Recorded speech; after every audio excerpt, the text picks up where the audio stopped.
there is a question that intelligence agencies never answer publicly, but that shapes every operation they run. How do you kill someone who has spent their entire career making sure no one knows where they are? In June 2025, Mossad answered that question 3 times in 48 hours. His name was not in any press release. It never would be. Inside the operation, he was known only by a logistics alias, a name attached to a file that had been quietly accumulating data for 18 months inside Mossad's Iran directorate. We will call him Arash. Arash was not a spy in the cinematic sense. He did not photograph documents or attend classified briefings. He was a mid-level logistics coordinator embedded in the supply chain that moved maintenance equipment and personnel to IRGC facilities across the Tehran metropolitan area. His clearance level was unremarkable. His access was indirect. But in intelligence work, indirect access is often the most valuable kind, because indirect access means routine, and routine is what surveillance architectures are built to suppress. What Arash provided, over 18 months of careful, irregular contact, was not secrets. It was pattern data, delivery schedules, maintenance requests, which facilities received which types of equipment, in which quantities, and on which days. The kind of administrative noise that the IRGC's own security apparatus had long since stopped treating as sensitive. No one flags a plumbing request as a breach risk. That was the mistake. The man Arash was unknowingly helping to locate was Brigadier General Mohammad Kazemi. Kazemi ran the IRGC intelligence organization, the internal spy apparatus of Iran's most powerful military force. He was not a public figure. He gave no speeches. He attended no ceremonies. Even within IRGC command structures, his name was rarely spoken in open channels. This was not modesty, it was doctrine. Kazemi had built his career on the understanding that an intelligence chief who becomes visible has already failed. His command philosophy was organized around a single principle: the center must be unreachable. And for years, by every available measure, he had succeeded. Below him sat General Hassan Mohaqiq, his deputy, the man who ran day-to-day operations, who had contact with field handlers and network coordinators, who was the functional engine of the intelligence apparatus while Kazemi remained its invisible architecture. And below, Mohaqiq was Mohsen Bagheri, a senior intelligence commander who served as the connective tissue between upper command and the operational layers underneath. Bagheri was the relay, the man who knew what the top knew and translated it into what the bottom did. 3 men, 1 command brain, and a security posture designed to make all 3 of them untouchable. Mossad had been trying to map this structure since at least 2023, not through any single operation, but through the kind of slow, multi-threaded collection work that most intelligence agencies theorize about and few actually sustain. Multiple sources, multiple angles, long silences followed by quiet restarts. The institutional patience to let a picture develop over years rather than forcing a resolution that would burn the architecture prematurely. The problem was not intelligence. Mossad had intelligence. The problem was geometry. Kazemi, Mohaqiq, and Bagheri were not targets who could be found in isolation and eliminated one by one. Each of them was surrounded by counterintelligence awareness, an organizational paranoia that meant any surveillance pattern directed at one of them risked triggering a detection cascade that would warn the others. To eliminate the command structure, you had to find a moment when all 3 were reachable within the same operational window. Not necessarily in the same room, but within a window narrow enough that the strikes could be coordinated before the first one triggered a dispersal response. What Mossad needed, without yet knowing it, was a meeting. In late May 2025, Israeli collection operations intercepted a fragment of internal IRGC communications. The fragment was incomplete. It was a partial signal, recovered from a degraded channel, that suggested a senior-level coordination session was being organized within the intelligence command in the coming weeks. The date was unclear. The location was not specified. The participants were inferred rather than named. By itself, it was not actionable, but cross-referenced against the pattern data from Arash and 3 separate satellite observation threads, it produced something that hadn't existed in the operation before. A hypothesis about location. The data pointed toward a residential compound in the northern Tehran district of Shahrak-e-Garb. No visible IRGC markings. Registered under a civilian name, but the pattern of maintenance visits, the communication signatures in the surrounding area, and critically, a specific entry in Arash's Logistics data about a service request filed for a building in that district all pointed to the same conclusion. The meeting, when it happened, would happen there. The targeting team ran simulations on the compound for 2 weeks. Strike packages were assembled. Structural vulnerabilities were assessed. A window was identified in mid-June when satellite coverage, weather, and the estimated meeting timeline aligned in a way that might not recur for months. The operation was moving toward authorization. Then Arash went quiet. Not in a way that triggered an immediate compromise alert. His contact pattern had always been irregular. Weeks of silence were normal, and there had been longer gaps before. The handling team noted it and continued. The assessment was that his silence was routine. But in his last communication before the silence, buried in an otherwise unremarkable data transfer, was a reference that the handling team had flagged for follow-up review and had not yet resolved. Reference to a second location. It was not a direct contradiction of the Shahrak-e-Garb assessment. It was an ambiguity, a mention of maintenance work being authorized at 2 separate facilities in the same general timeframe, both of which could theoretically support the kind of activity the targeting team was looking for. The handling team's assessment, the second reference, was likely routine, unrelated, coincidental. That assessment would not be revisited until it was almost too late. By early June 2025, the intelligence component of what would become Operation Rising Lion was being integrated into a much larger operational framework. The decision had been made at the Israeli leadership level to execute a broad military campaign against Iran, targeting nuclear infrastructure, air defense systems, and senior military command simultaneously. The scale of the campaign was unprecedented. The number of concurrent strike packages being managed was larger than anything Israel had attempted against a single adversary in decades. The intelligence targeting component, the threat aimed at Kazemi, Mohashik, and Bagheri, was being carried inside this larger operation for a specific reason. A major military campaign creates noise. Radar systems are saturated. IRGC command networks are flooded with operational traffic. The probability of any single targeting thread being detected and acted upon in real time drops sharply when every frequency is already filled with alerts. This logic was sound. But it also meant that the intelligence component was now locked to a timeline that the targeting team had not fully controlled. The window for the strikes would be determined by the launch of the larger operation. Whatever unresolved questions existed in the collection picture, including the ambiguity about the second location that Arash had referenced, would have to be resolved before that window opened. And Arash was still not responding. The team running his handling file made a decision in the final days before the operation's launch. They assessed the second location reference as a low-priority anomaly. The Shahrak-e-Garb compound remained the primary target. The pattern data was strong. The convergence of independent sources pointed consistently to the same conclusion. One ambiguous data point from a source in irregular contact was not enough to restructure a targeting package that had been months in development. It was a reasonable judgment. It was also, as would become clear only after the first strike had already been executed, wrong. Not completely wrong. Not wrong in the way that means the operation failed, but wrong in a way that would force a real-time reconfiguration of a strike package that had been built for a single location, while the larger military campaign was already running around it. The operation launched on June 13, 2025. The question of where Mohammad Kazemi actually was that night had not yet been answered. June 13, 2025. Operation Rising Lion goes live. Across Iran, the first wave of Israeli strikes hits nuclear facilities, air defense batteries, and radar installations. The IRGC's command networks light up simultaneously.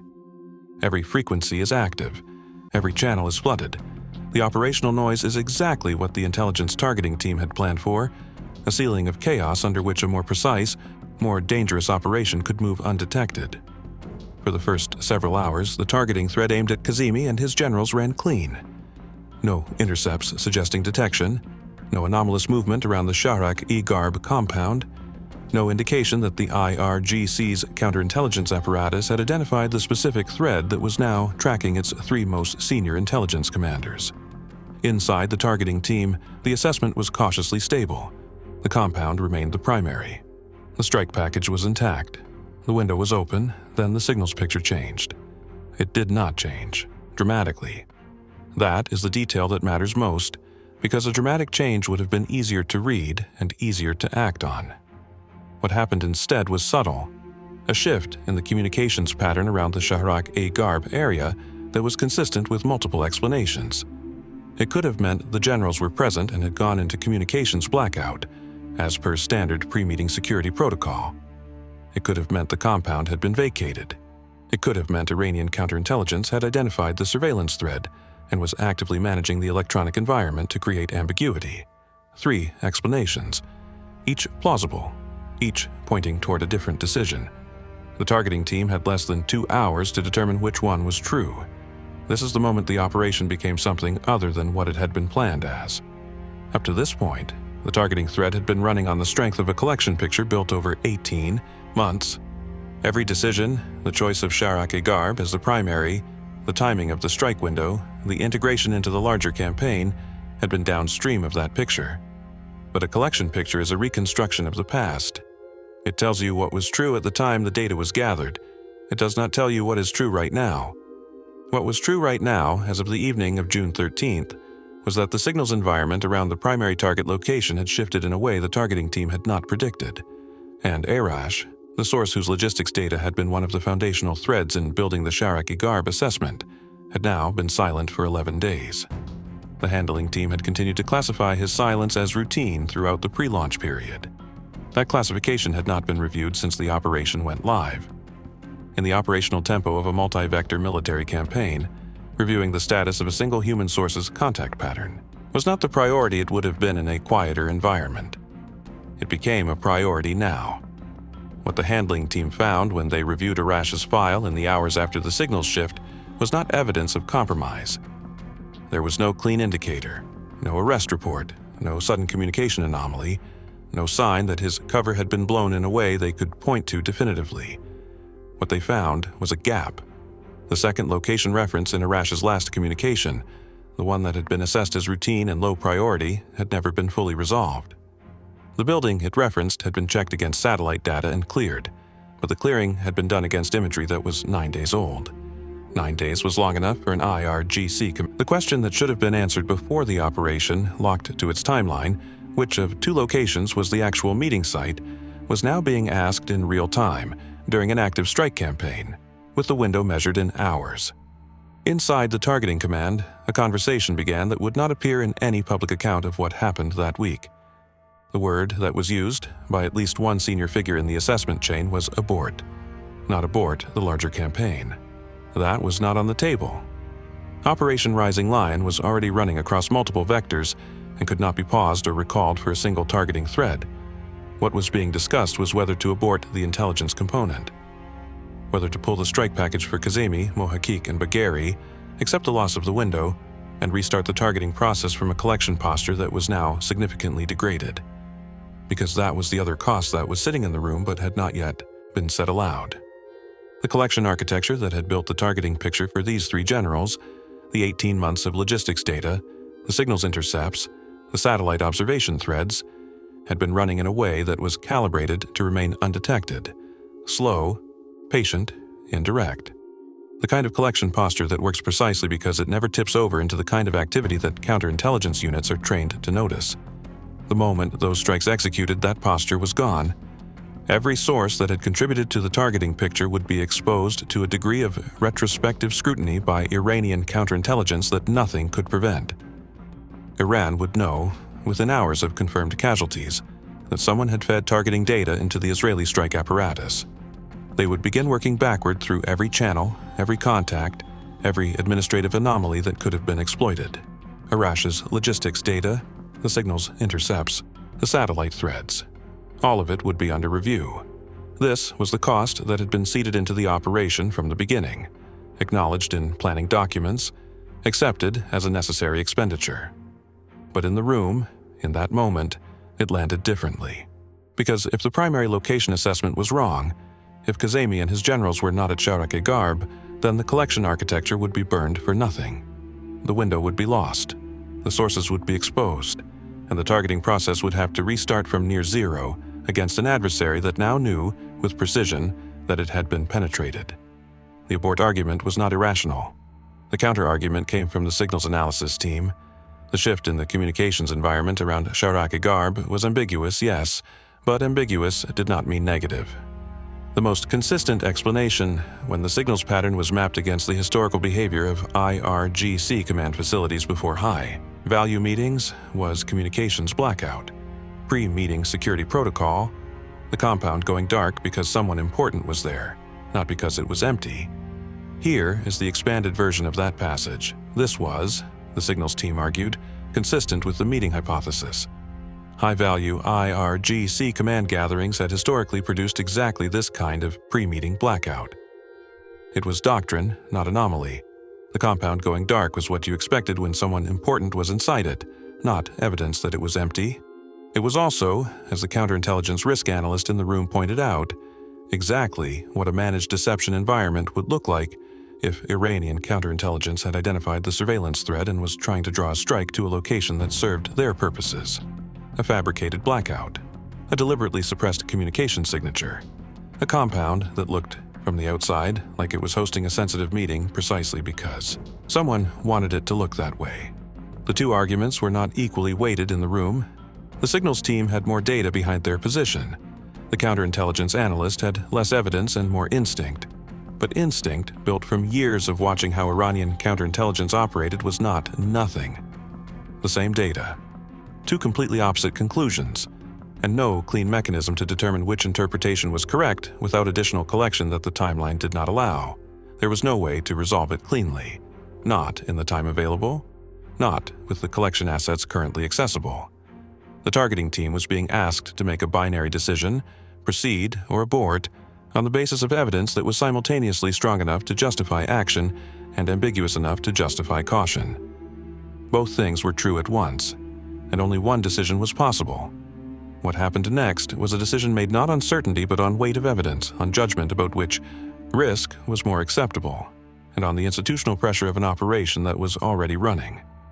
The abort option was set aside, not dismissed permanently, set aside pending one additional collection action, a final check against the second location Arash had referenced, using the most current available imagery and any signals data that could be pulled in the next 90 minutes. If the second location showed no activity, the primary assessment held, and the strike package proceeded. If the second location showed activity, the targeting team was looking at a two-site problem that its current strike package was not configured to solve. The 90 minutes ran. The imagery came back. And the thing it showed was not what anyone in the room had expected. The second location was not empty. It was not clearly active in the way that confirmed a high-value meeting, but it was not inert either. There was vehicle movement. There was a communications pattern that, in isolation, would not have warranted a second look, but in context, against the anomaly at the primary site, against Arash's reference, against the weight of everything the targeting team now suspected about the reliability of its primary assessment, it was enough to change the geometry of the operation entirely. Kazemi, Mohakik, and Baghiri were not all at Shahrek-e-Garb. They were split. The strike package built for one location now had to become two strikes, coordinated within a window tight enough that the first one did not trigger a dispersal response that moved the second set of targets before they could be reached. The targeting team had the original package. They did not have a second one that had been rehearsed, refined, and stress-tested to the same standard. They had the time it would take for the first strike to land, travel, and confirm. That was the margin they were working with. And somewhere in Tehran, Arash had still not made contact. June 14, 2025. Somewhere past midnight, Tehran time. The revised strike package existed on paper. Two locations, two coordinated strike vectors. A timing sequence calculated to the minute. The second strike had to land before Iranian command networks could process the first one, issue alerts, and move anyone who was still reachable. On paper, the math worked. What the math could not account for was the 11-day silence of the one source whose data had introduced the second location in the first place. The targeting team was now operating on an assessment that was partly constructed from Arash's data and partly constructed from the absence of Arash's clarification. That is a different thing from an assessment built on confirmed intelligence. It is a judgment call dressed in the language of analysis. And inside the targeting command, at least two people in that room understood the distinction. They proceeded anyway, because the alternative was to let the window close. And the window once closed would not reopen against the same collection architecture. That architecture was already spent. It had been spent the moment the operation locked to the Rising Lion timeline. The first strike was authorized. The asset assigned to the Shahrak-e-Garb compound executed on schedule. Precision munitions. A strike profile calibrated against the structural analysis of the compound that the targeting team had been running for 2 weeks. From the standpoint of execution mechanics, it went exactly as planned. No deviation, no anomaly, clean execution against the primary location, and then the team waited for battle damage assessment. In a conventional military strike, battle damage assessment is a technical process. Satellite imagery, signals monitoring, post-strike analysis. It takes time, but it follows a predictable sequence. You strike, you wait, you assess, you report. What the targeting team received in the first 90 minutes after the Shahrak-e-Garb strike was not a clean assessment. It was silence. Iranian state. Media said nothing. IRGC channels, which had been running at high operational tempo throughout Rising Lion, produced no traffic that referenced the compound or its occupants. No emergency frequencies spiked in the surrounding area. No medical response traffic consistent with casualties at that location. This was the false release moment. And it arrived earlier than anyone had prepared for. Silence after a strike can mean your target is dead and the other side is suppressing the information while it processes the damage. It can mean your munitions hit a building that was empty. It can mean your target was there, survived, and is now moving. And every minute you spend waiting for confirmation is a minute he has to reach a location you cannot reconstruct in time. The targeting team had a second strike package pending authorization. The second location, the vehicle movement, the communications pattern that had been ambiguous enough to split the assessment. The authorization for the second strike was contingent on one of two things: confirmation that the first strike had been effective, which would allow the second to proceed as a follow-through action, or a judgment call that the first strike's silence meant displacement, which would make the second strike urgent rather than confirmatory. What the team got was neither. What they got, 40 minutes after the first strike, was a single intercept from an IRGC adjacent frequency that referenced a situation at Shahrak without further detail. One intercept, no context, no confirmation of who sent it or who received it. A fragment pulled from a degraded signal in a communications environment that was already saturated with operational traffic from a 12-hour military campaign. The signals analyst who flagged it could not tell the command team whether it meant casualties had been confirmed internally or whether it meant the strike had been noted and the location cleared. The targeting commander made a decision. Hugh called a hold on the second strike authorization. The hold lasted 23 minutes. Inside those 23 minutes, the second strike package sat at the edge of authorization while the targeting team ran every available data point through a framework that had not been built for this kind of real-time ambiguity.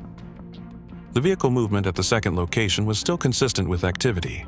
The communications pattern had not shifted in a way that suggested dispersal. The second location had not gone dark the way a facility does when it's being evacuated under security alert. But the first strike's silence was producing a specific and growing fear. The fear was this: if the Shahrak-e-Garb compound had been empty, if the primary assessment had been wrong and Kazemi had been at the second location all along, then the strike that had just been executed had killed no one of consequence. It had burned the primary location. It had consumed the tactical surprise that came from being the first action in a two-strike sequence, and now the second location's occupants had 23 minutes of awareness that something was happening. 23 minutes is a long time to move. This was the incorrect assumption playing out in real time.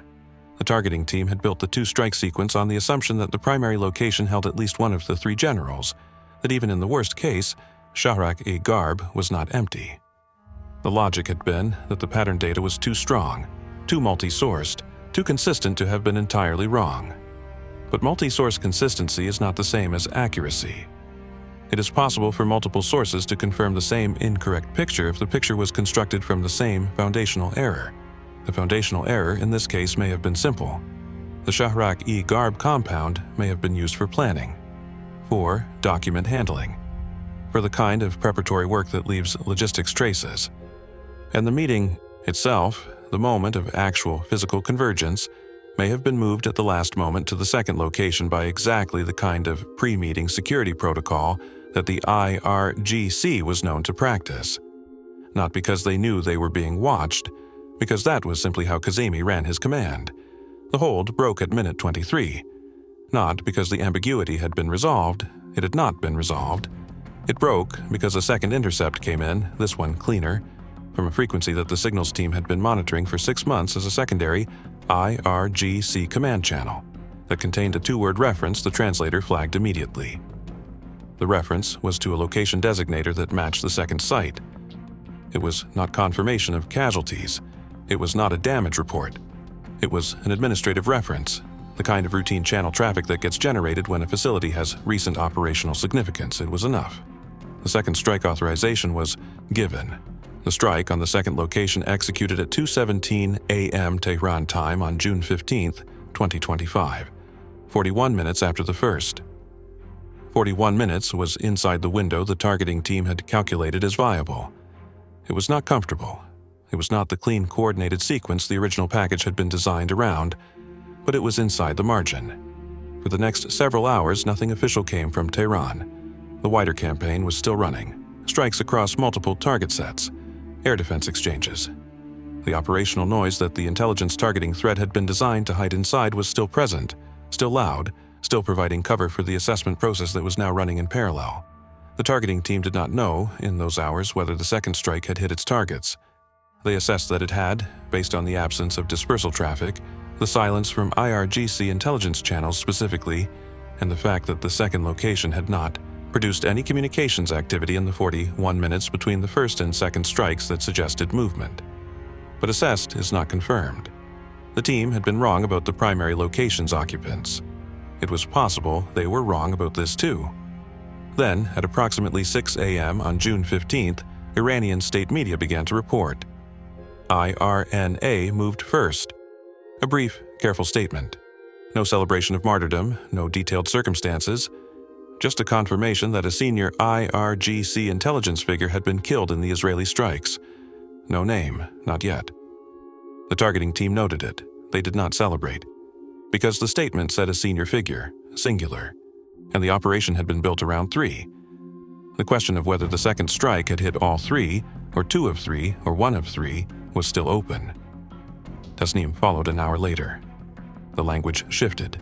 The statement referenced multiple figures that used the word martyrs, plural, and listed a specific organizational designation that pointed directly to the IRGC intelligence organization's command layer. Then the names came: Mohammad Kazemi, Hassan Mohakik, Mohsen Bagheri, all 3. The second location had held all 3. The Shahrak-e-Garb compound, the primary, had been exactly what the targeting team's worst-case scenario had predicted in those 23 minutes of hold. A logistics facility. Not empty, perhaps, but not where the meeting was held. The collection picture had been partially wrong from the beginning. The operation had succeeded not because the original assessment was correct. It had succeeded because the second location reference, the one Arish had embedded in his last communication, the one the handling team had almost dismissed as routine, had been right, and Arash was still not responding. The names were confirmed.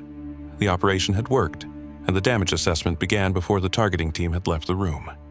Not the damage to Iran, that would take weeks to fully measure. The damage assessment that started immediately, in the hours after Tasnim published its confirmation, was internal. It was the quiet, methodical process of tracing backward through every collection thread that had contributed to the targeting picture and asking the same question about each one. How much does Iran now know about how we found them? The IRGC's counterintelligence division did not wait for the wider military situation to stabilize before beginning its own version of that same process. Iran had just lost the 3 men who ran its entire military intelligence apparatus. Those men had not died in a general airstrike that swept up dozens of targets. They had been named. Their organizational roles had been identified. Their location, not their official location, not their registered address, but their actual operational location on a specific night, had been fed into a targeting system with enough precision to kill all 3 in a single strike. That precision was the evidence. Precision of that kind does not come from satellite imagery alone. It does not come from signals intercepts alone. It comes from human intelligence, from someone, or multiple someones, embedded close enough to the target structure to provide the kind of granular pattern data that makes a strike package viable. Iranian counterintelligence knew this, and they had always known this, the way every intelligence apparatus knows it theoretically. But theory and evidence are different things. Now they had evidence, and the evidence was the precision of the strike itself. The logistics data that Arash had provided over 18 months was, in retrospect, traceable.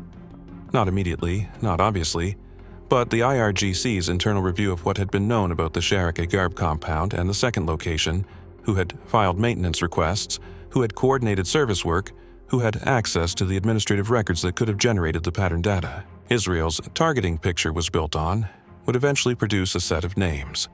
Whether Arash was one of those names, and what happened to him if he was, is not known. What is known is that the handling team's decision to proceed without resolving his silence, the judgment call made under operational pressure in the days before the launch, was a decision that transferred risk onto a human being who had no awareness that the operation he had been feeding for 18 months was now running on a timeline he could not have anticipated. That cost was not visible in the confirmation of the 3 generals' deaths. It was sitting in the silence that followed. Iran moved quickly to reconstitute. Within days, acting commanders were placed in the positions vacated by Kazemi, Mohakik, and Bagheri. The institutional knowledge these men carried, their network relationships, their understanding of ongoing operations, their awareness of which threads were sensitive and which were already compromised, was irreplaceable in the short term. Acting commanders, however competent, do not inherit the operational memory of the people they replace. But Iran did not pause.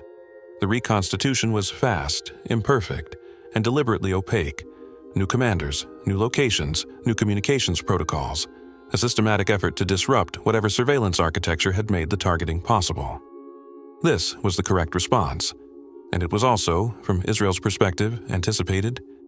Because the operation had not been designed around a single elimination event, within weeks, the newly appointed acting chiefs of IRGC intelligence were themselves killed. Abdallah Jalali Nasab and Amir Shariat, the men placed into the command vacuum left by Kazemi and Mohakik, were eliminated in follow-on operations that Israeli sources subsequently described as part of a deliberate and sustained doctrine. Do not allow the command vacuum to be filled faster than it can be recreated. This was the second payoff moment in the operation's arc. Not the original strikes, but the revelation that the original strikes had been designed as an opening move in a sequence, a rolling decapitation strategy aimed not at a single moment of disruption, but at sustained institutional collapse. The question this raised was one that no public source answered directly: whether the collection architecture required to sustain that doctrine was still intact, whether the sources and methods that had built the original targeting picture had enough residual capacity to generate the intelligence needed for follow-on strikes, or whether the first operation had spent everything it had to get the first 3. There is a specific cost to precision that conventional military analysis tends to underweight. When you strike with precision, you show your adversary exactly how good your collection is. You demonstrate the specific capabilities that made the strike possible, not in a press release, but in the geometry of what you hit, when you hit it, and how accurately you hit it. Iran's counterintelligence apparatus, after June 15, 2025, knew several things about Mossad's collection capabilities that it had not known before.